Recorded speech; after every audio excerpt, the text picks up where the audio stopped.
Hi everyone, welcome to Co-Parenting with Time to Put Kids First. I'm coming to you live from Seattle, Washington. My name is Lance Menego and I'm here to represent Time to Put Kids First, right? Also, I'd love to know if you guys have been live on this event before. Go ahead and hit the like or love comment button down below in the comments. If you've been if you're joining us first for the first time, please go ahead and let me know as well in the comments. While waiting for others to join, please feel free to invite friends and family and whoever you feel will benefit most from this. And I think it's very important. We're going to talk about the 8 principles of co-parenting. For those who may have just joined, go ahead and introduce yourself in the comments. Say hello, hi, how's your day going? Anything, just let us know that you're here and listening. I'll give that about a minute. Sorry about that.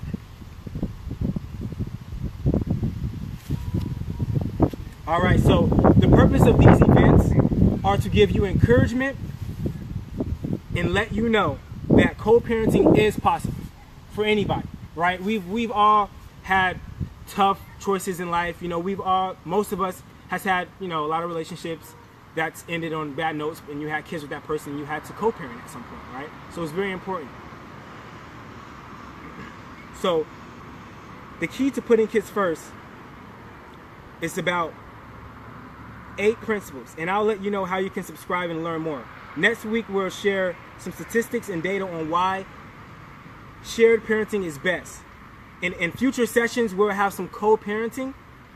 Families share their experience and how it works, right? As we go through the principles today, be sure to type your thoughts and questions into the comments below. Time to Put Kids First rolled out our co-parenting program in November of 2016. Wow, right? And look where we are now. We are currently over 3,000 subscribers. The key to putting kids first, a guide to successful co-parenting, also referred to as our TPK co-parenting guide, was developed by a committee of volunteers, including parents, grandparents, children, all variety of different ethnicities, and effective and successful co-parenting relationships. I'm going to go over these principles with you now. If you're just now joining us, go ahead and hit the like button for me so I know that you're listening and you can hear me perfectly fine. So let's go ahead and get started here. So the first principle is clean the slate, right? We all know that when a breakup happens and a relationship ends, there's a lot of tension, animosity, hurt, and conflict built up, right? Now, let all of that go, right? Don't let that cloud your judgment. And most importantly, for a variety of reasons, it's important that you push that to the side and put all the past bitterness aside as well, because during this time is going to be the most impactful time for your child. Principle number 2 is open and honest communication. It's no secret that communication is a big part. And I mean, you could take communication into a broad of aspects, not even just co-parenting, but relationships, family relationships, any type of relationship that you have, communication is key. We all know that, right? Now, as co-parents, it's critical in order to ensure you are working together. Good communication will help balance the kid's life and balance you guys' life as well. Help develop trust, and it will allow you to comfortably talk about school, health, medical, any type of topics, maintaining mutual understanding of the child's current state and future state at that matter. If I'm moving too fast, go ahead and hit the like button or comment down below and let me know.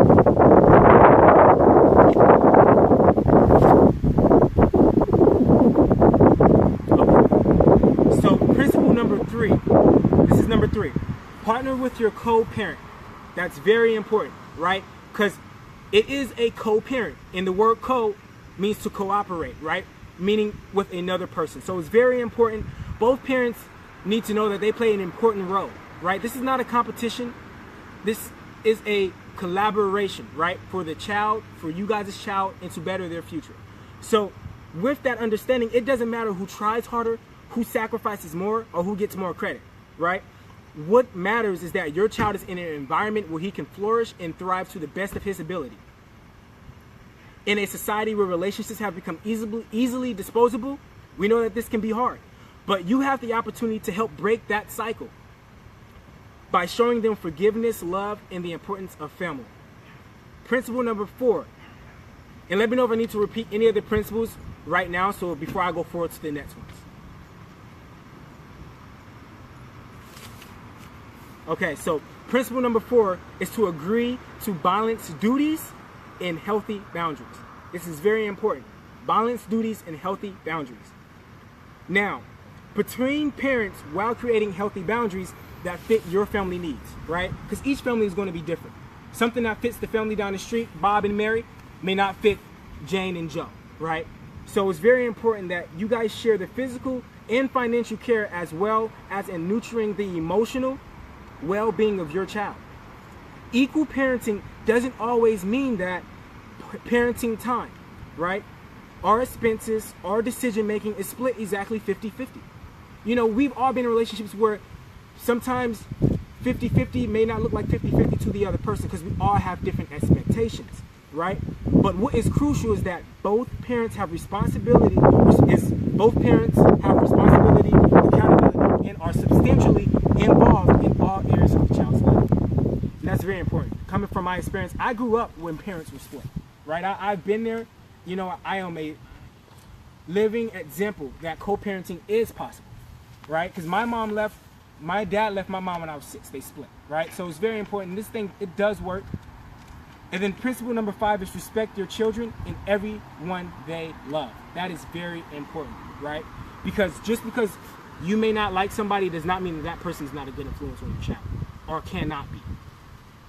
So children aren't born with a natural ability to respect others. This has to be taught. In fact, children are naturally manipulators. It's our job to make sure that they grow up with respect and respecting others as well as themselves. So, at any instances, the definition of respect may be universal. However, we are all very different, with different ideas of what respect looks like to us. This is why you need to ensure you are in some sort of alignment with your co-parent, right? And this goes back to communication. As long as you guys are communicating, you guys should always be in alignment, right? Now, being consistent will help alleviate confusion from your child. And that's principle number 5. Hit the like button if you would like me to repeat any principles from here on out. Comment down below which principles you would like me to repeat before I continue.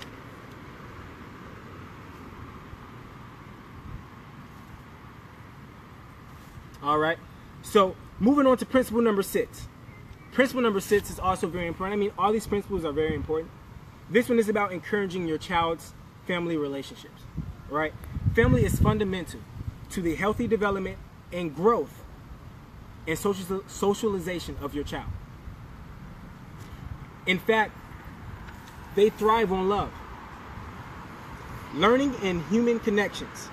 With separation in 2 separate homes, parents need to make a more conscious effort to encouraging their child's relationship with the other parent and family members, right? And that is important.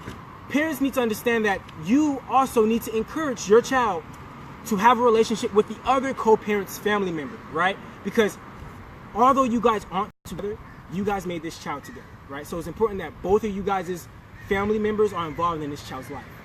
This child should not feel isolated from one parent, right? Because you have something built up against them, or you have a grudge held against them. So it's very important, okay?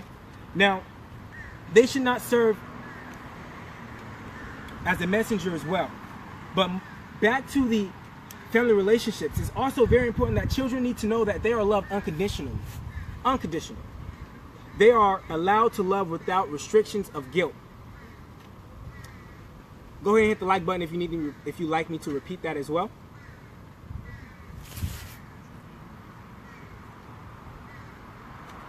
Okay, principle number 7 really goes without saying. Never involve your child in adult matters. And I mean, that's self-explanatory. The word child should already let you know never to involve them in adult matters. Now, allowing your children to have a healthy childhood, you can minimize the negative impact of separation on your child through conscious, child-centered co-parenting. Children should not serve as an outlet to voice your stress or frustration with your co-parent. And I mean, we all should be able to relate with that. There was times when I was a kid where I would hear my mom say something because she wasn't watching what she was saying, or my dad saying something, then maybe I'll go back and tell her, and now here we go, all this tension and animosity is built up. We don't want that. We want a healthy relationship for the child, right? So back to children should not be in adult matters. They should not serve as a messenger. They should not be bribed or coerced into taking sides. Again, that shouldn't even come up, right? Because if you're going back to principle 3, you're partners. You shouldn't have to worry about that, right? And that's very important that you guys understand that. Now, it's also important that you should never talk negatively about your co-parent in their presence. Even if you think they are not listening. Excuse me, even if you think that they are not listening. They are watching your every move. I mean, they look up to you. You're their parent. So why wouldn't they be? Every gesture, every facial expression, and every eye roll, I can guarantee you the child sees. There are things that I remember that my parents don't think that I know, right? But that's why it's important that we're very aware and conscious of the things that we're doing and saying around our children. Now, moving on to principle number 8. And this is the last principle, right? So before I even continue to this principle, please make sure that if there's anything that you've missed or you think that you've missed, or maybe you don't understand, please comment below. It'll help me because I'm here to help you, right? It is time we put kids first. And in able to do that, you guys have to understand completely the 8 principles and what they mean and how to apply them to your life. So please go ahead and comment below if you need anything else or need me to go back, any questions before I continue to number 8.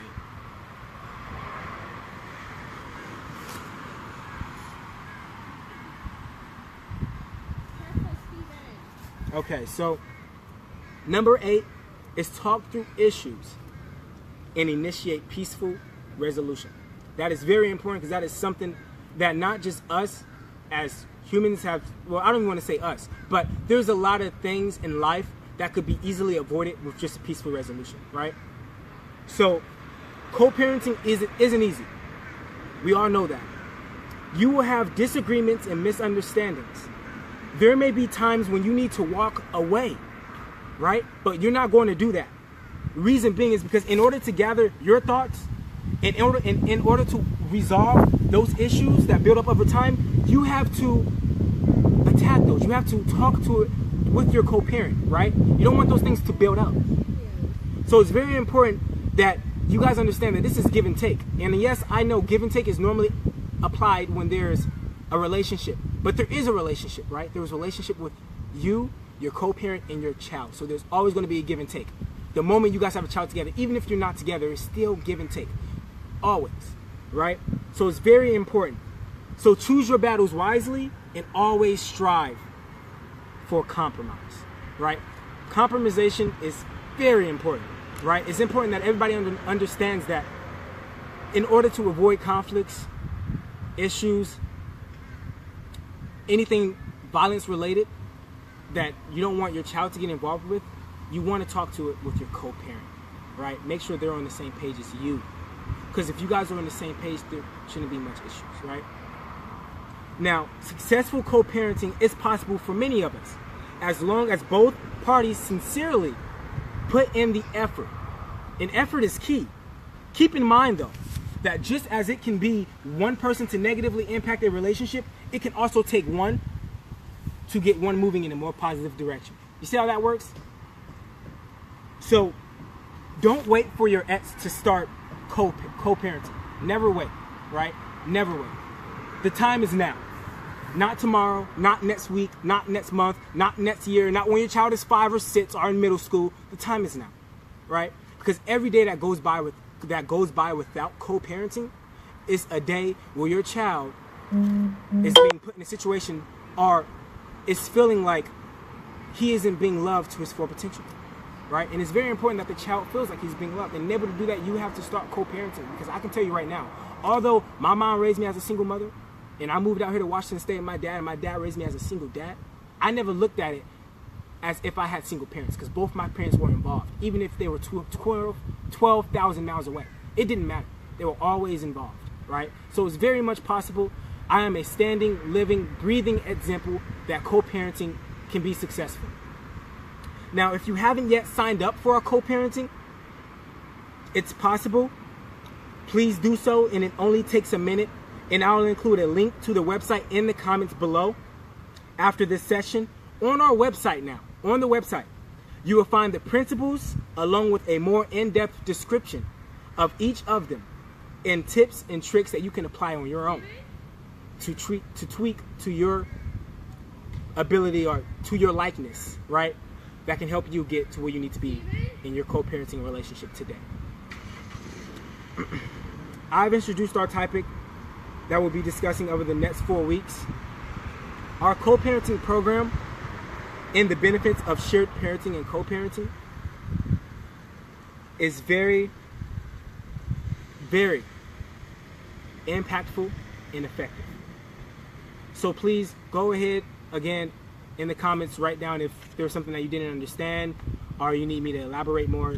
I know sometimes I can get ahead of myself, so I apologize if there were some things that you didn't quite understand yet or if you're having trouble with it. So if you just comment in the comments below, it'll save you probably a trip to the website, and it'll save me the struggle of thinking that you probably didn't understand something, right? So I just want to make sure everybody's on the same page here.